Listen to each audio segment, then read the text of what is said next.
जय Malhar news चॅनलच्या सर्व प्रेक्षकांना सपना चौधरीचा नमस्कार।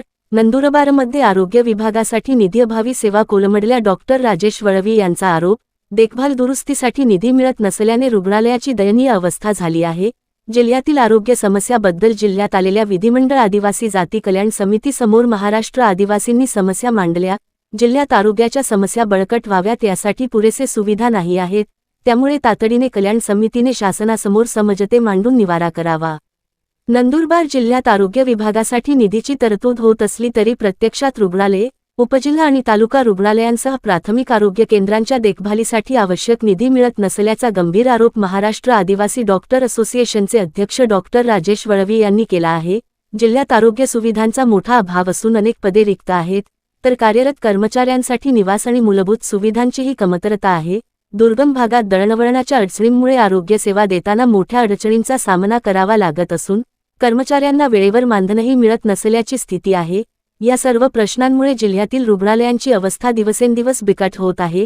जिल्ह्यात आलेले विधिमंडळाच्या अनुसूचित जाती कल्याण समितीसमोर या सर्व मागण्या मांडण्यात आल्या असून दुर्गम आदिवासी भागातील आरोग्य सेवा सुधारण्यासाठी तातडीने उपाययोजना करण्याचे आश्वासन समितीच्या आमदारांनी दिल्याची माहिती डॉक्टर वळवी यांनी दिली। सपना चौधरी, जय मल्हार न्यूज, नंदुरबार। नंदुरबार जिल्ह्यात विधिमंडळाची अनुसूचित जमातीची कमिटी विविध पक्षातील आमदार, माननीय आमदार नंदुरबार जिल्ह्यात आलेले आहेत। तर सर्वप्रथम त्यांचं महाराष्ट्र आदिवासी डॉक्टर असोसिएशन तर्फे स्वागत। जी कमिटी आलेली आहे त्या कमिटीकडनं बऱ्याच अपेक्षा आहेत, कारण नंदुरबार जिल्ह्यामध्ये विविध क्षेत्रामध्ये आणि विविध स्तरावर अनेक अडचणी निर्माण झालेल्या आहेत। त्यात प्रामुख्याने आरोग्य संदर्भामध्ये बोलणं झालं तर आरोग्य संदर्भामध्ये जे मनुष्यबळ आहेत, जी मॅनपॉवर आहेत, त्याची रिक्त पदं आजही नंदुरबार जिल्ह्यामध्ये आहेत, ते पूर्ण भरावे अशी महाराष्ट्र आदिवासी डॉक्टर असोसिएशन मागणी करत आहे। महत्वाचं म्हणजे निधी संदर्भामध्ये बोललं तर गेल्या बऱ्याच महिन्यापासून नंदुरबार जिल्ह्याला आरोग्य विभागाला निधी मिळालेला नाही। त्यामुळं जे प्राथमिक आरोग्य केंद्र, ग्रामीण रुग्णालय, जिल्हा रुग्णालय व उपकेंद्र यांच्या देखभालीसाठी व त्यांना अनेक योजना राबवण्यासाठी जो निधी आवश्यक असतो तो आवश्यक करून म्हणजे निधी उपलब्ध करून देणे फार महत्वाचे आहे। विशेष करून जे औषधं आहेत, मेडिसिन्स, इमर्जन्सी मेडिसिन्स, इंजेक्शन्स आणि इतर महत्वाच्या गोळ्या या सुद्धा कमी प्रमाणामध्ये नंदुरबार जिल्ह्यामध्ये आहेत।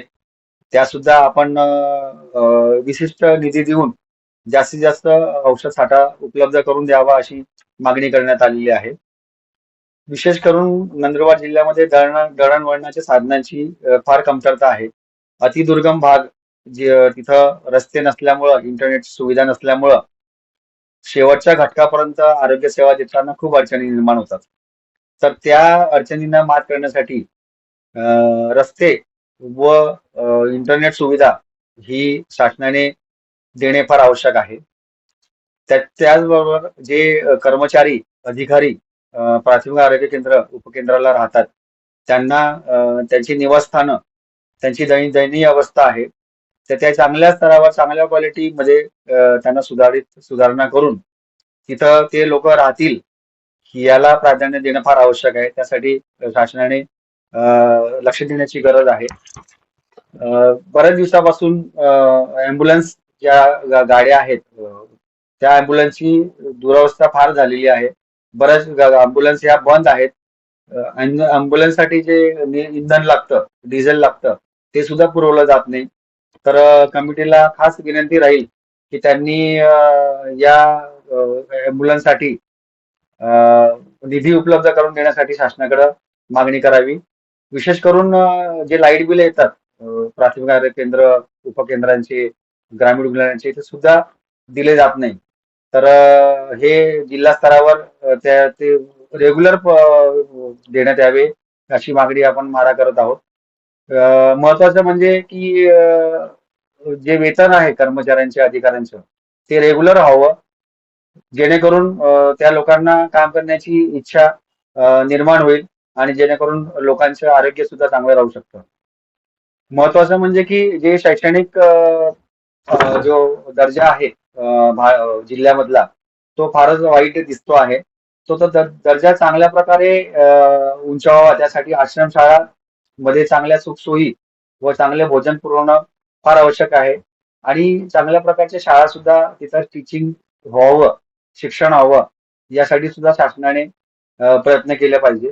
आणि सर्वात शेवटचा आणि महत्त्वाचा मुद्दा म्हणजे की स्थलांतरण, की ज्याच्यामुळं स्थलांतरण होतं, त्या स्थलांतरण रोखण्यासाठी ज्या आपल्याकडं त्यांना रोजगारीसाठी काही कारखाने आहेत, त्या जे इतर स्थानिक स्तरावर जे काही त्यांना रोजगार उपलब्ध होईल, अशा उपाययोजना कशा शासना करतील याकडे आपलं लक्ष देण्याची गरज आहे, जेणेकरून त्यांचे आरोग्य आणि शिक्षण हे चांगल्या प्रकारे राहील.